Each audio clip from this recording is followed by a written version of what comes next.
안녕하세요. 반갑습니다. 주식과 연결의 그대에게 이정열입니다. 자, 오늘 5월 18일이고요. 7시 58분을 지나가고 있습니다. 현전선 코드번호 001440입니다. 구독과 좋아요 부탁드릴 수 있도록 할게요. 자, 일단 어제 이 장기평선들을 좀 돌파를 했던 부분들 좀 설명을 드렸었고 아래 꼬리 말아 올리는 모습들 보여줬는데 오늘 시장에서 돌파를 했다가 차익실현 매물들이 조금 나와줬습니다. 근데 오늘 좀 특징적인 모습들이 상승 하락 좀 보합적인 상황들이었어요. 오늘 장 초반에 강세 흐름 보였다가 차익 실현 매물들이 좀 나와줬었거든요. 차익 실현 매물들이 나와줬던 게 기관이 금투자랑 매도를 했습니다. 근데 외국인이 또 매수를 했어요. 오랜만에 외국인들이 강하게 시장에 좀 들어오는 모습이었는데 일단 환율도 조정을 좀 받고 있습니다. 환율도 조정을 받고 있는 상태에서 외국인들이 들어왔다라는 것은 긍정적인 내용들이 될 수가 있겠죠. 그러니까 기관 같은 경우에서도 외국인이 국내 시장에 좀 들어와 줘야 되는 입장이에요. 근데 시장이 반등이 좀 나오면서 상승 돌파 흐름들을 보였잖아요.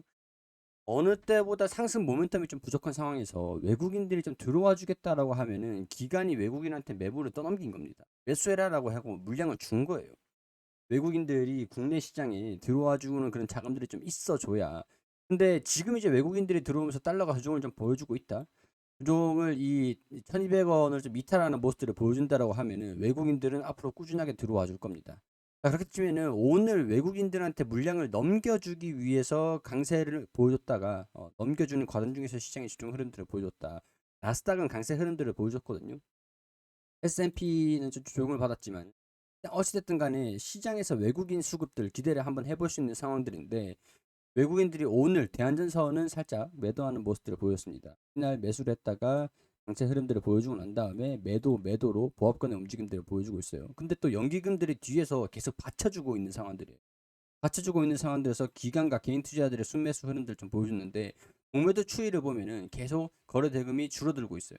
누적된 공매도량은 좀 증가되고 있는 상황들인데 공매도 거래 대금 자체는 점점 줄어들고 있는 상황들입니다.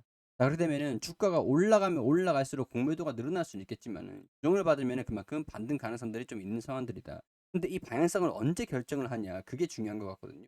지금 자체로는 외국인 수급을 기대를 해볼 수는 있겠지만은 일단 오늘까지는 안 들어왔었는데 장기 평선에서 이탈하지 않고 계속 보합권에서 받쳐주고 있는 모습들을 보여준 적은 있거든요. 그러니까 전일처럼 물량 소화 움직임들을 전일과 같이 유사하게 그냥 진행이 하루 더 진행이 됐다, 이어갔다 이렇게 보시는 게 좋을 것 같습니다. 중요한 것들은 제가 21선 올라오고 61선이 올라오는 이 포인트라고 말씀을 드렸습니다. 그러니까 주가가 지금은 보합권의 움직임들을 좀 보여주고 있는 상황들이기 때문에 뭐 주가가 상승하는지 하락하는지 그런 방향성을 좀 지켜봐야 되겠지만 장기적으로 봤을 때는 주가가 상승할 가능성들이 조금 있어 보인다, 가능성들이 좀 높아 보인다라고 하는 것들은 제가 이전에 장기선들을 돌파를 할 때 이때 움직임들을 보면서 21선이 올라오고 61선이 올라오는 이 구간들 장기 평선들을 일단 계속 지켜주는 모습들을 보여주면은 일단은 이 주가가 일단은 이 평선의 상당 부분에서 올라오는 시간이 좀 필요할 뿐이지 방향성은 긍정적일 것이다 이렇게 예상을 한다라고 말씀을 드렸었죠. 그렇기 때문에 오늘은 그냥 우행보를 했구나. 보합권의 움직임들을 보여주다가 21평선에서 반등하는 모습들을 보여준 적이 있잖아요. 그렇기 때문에 우리가 21선이 올라올 때까지 기다리고 있구나. 이렇게 이제 이해를 하시면 될 것 같습니다. 61선도 이런 식으로 점진적으로 올라와 줄 것으로 예상이 되고 있는 상태인데 21선이 이 주가가 21선을 이탈을 해버리고 61선에 터치를 해버리면 또 반등 나올 장기적인 반등 나올 수는 있겠지만 2,100원을 돌파를 하기는 어려울 수가 있어요. 이 지지구간 장기평선의 지지구간인데 한번 21선이 이탈했다가 61선에서 반등이 나오면 장기평선에서 저항을 받을 가능성이 있습니다. 근데 21선까지는 괜찮아요. 만약에 장기평선들을 살짝 이탈했다라고 하더라도 21선을 받쳐주는 모습들을 보여준다라고 하면 괜찮습니다. 자, 지금 일단은 장기 평선의 지지 구간들을 받고 있으면서 우행보 움직임들을 보여주고 있는데 일단 이게 시나리오 첫 번째. 그리고 여기에서 21선에 반등 받고 2,300원을 돌파를 해주는 것들을 기대감들을 가져보는 게 일단 시나리오고 만약에 이동을 하다가 21선을 이탈했다가 21선을 터치를 받고 이런 식으로 21선을 받쳐주면서 또 올라가는 게 두 번째 될 것 같고 만약에 61선 단기 반등 그러면 여기에서 차익실현 매물 나오면서 이탈을 하고 다시 여기서 조정을 좀 받은 다음에 반등 나올 가능성들이 이게 뭐 공매도 가는 영향들도 있거든요.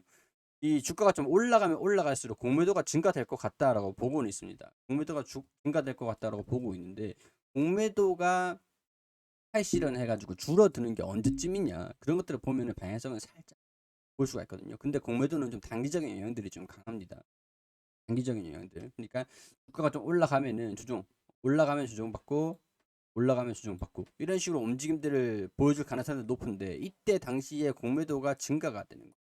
공매도가 증가되면은 어느 정도 비중이 그리고 또 이제 지지 구간들을 버텨주는지 계속 공매도가 증가되면은 한 번은 조정을 받고 반등이 나올 가능성들이 있어요. 이걸 또 눌림목으로 하는데 여기서 21선에서 눌림목이 반영이 될지 올라갔다가 조정을 받고 61선에 지지 받고 올라갈지 여기서 공매도가 상환될지 이런 것들도 같이 좀 보시면 될 것 같습니다.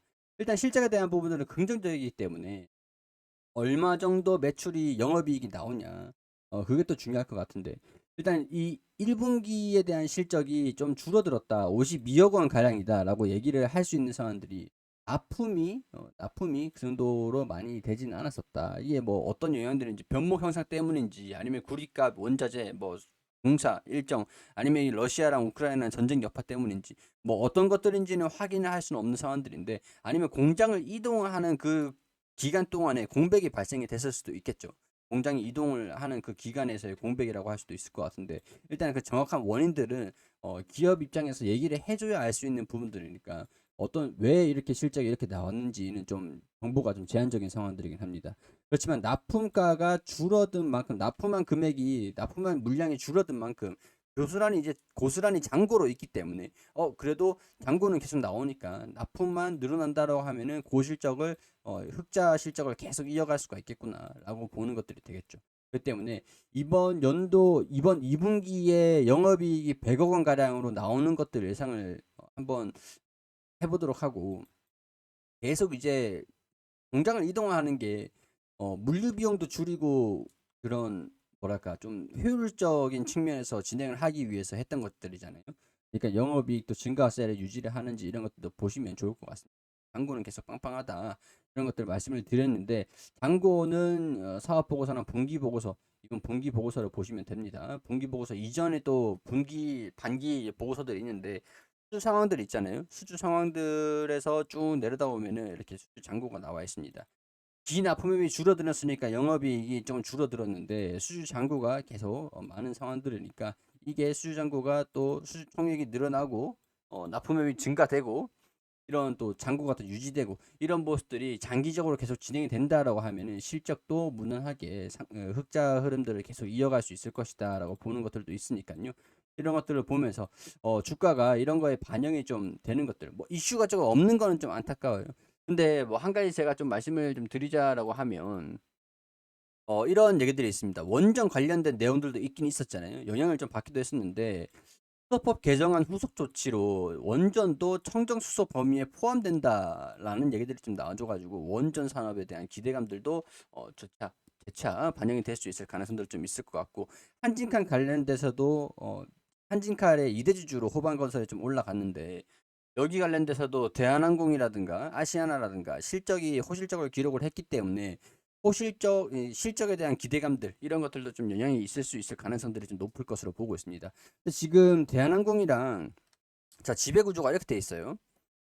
한진칼이고 대한항공 그리고 아시아나 이 합병에 대한 소식들이 좀 있는데 뭐 대한항공 입장에서는 합병이 무난하게 잘 진행이 되고 있다. 일정대로 진행이 되고 있다. 아시아나 입장에서도 합병을 무난하게 할 수 있을 정도로 뭐 사업부에서 관리를 잘 하고 있다. 부서에서 관리를 잘 하고 있다. 뭐 이런 얘기들이 나와주고 있는 상태인데 정부 같은 경우에서는 뭐 합병을 할 수 있도록 일정에 맞춰서 뭐 미국이라든가 다른 국가들의 뭐 승인을 받을 수 있도록 잘 검토를 하겠다. 이렇게 얘기를 하고 있고 미국이라든가 다른 이제 글로벌 국가들의 승인 여부, 이게 글로벌 기업으로 좀 왔다 갔다 하고 하는 기업이다 보니까 글로벌 기업이죠.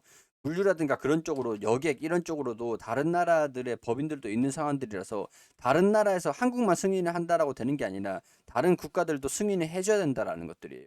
그렇기 때문에 승인을 좀 기다리고 있는 상황들인데 일단 얘네들의 실적 같은 경우에서는 화물 같은 경우에서 실적이 호조를 보이고 있고 여객의 회복도 되고 있는 상황들이다 보니까 회복이 언제 될 것이냐 뭐 그런 부분들도 중요하고 원유, 유가 할증료 이게 좀 부담스러운 상황들이긴 한데 그래도 뭐 여객 표값이 올라가고 있는 상황들이니까 상세가 될 거다라고 보고 있는 상황들이에요.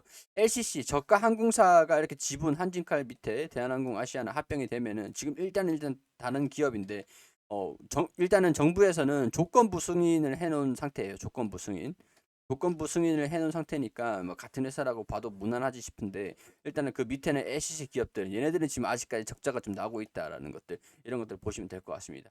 한진칼에 이대지주가 있었는데 KCGI라고 이대지주가 있었는데 여기에서 17% 지분, 아마 17% 맞을 겁니다. 10%의 지분을 여기 그 호반건설에서 인수를 좀 했다 보니까 대한항공의 이대주주로서의 이런 항공에 대한 부분들, 이런 것들도 기대감들도 있는 상황들이다. 아마 승인이 나와 줄 걸로 보고 있는데 시장에서 좀 걱정이 되는 것들도 있다. 근데 정부라든가 대한항공 같은 경우에서는 좀 그냥 뭐 무난하게 일정들이 진행이 되고 있다, 뭐 이렇게 얘기를 하고 있는 측면이기도 한 것 같아요. 일단 근데 승인 여부들에 대한 결정이 좀 나와준다라고 하면 대한전선 주가도 좀 긍정적으로 반영이 될 수 있을 가능성들, 이런 것들도 한번 참고를 좀 해보자, 이렇게 정리를 할 수 있을 것 같습니다. 자, 이런 것들 개인적인 생각들 다방면으로 정리를 해드리는 것들이니까 투자 판단 여러분들이 해주시기를 당부드리고, 대한전선 여기서 오늘 브리핑 마무리할 수 있도록 하겠습니다.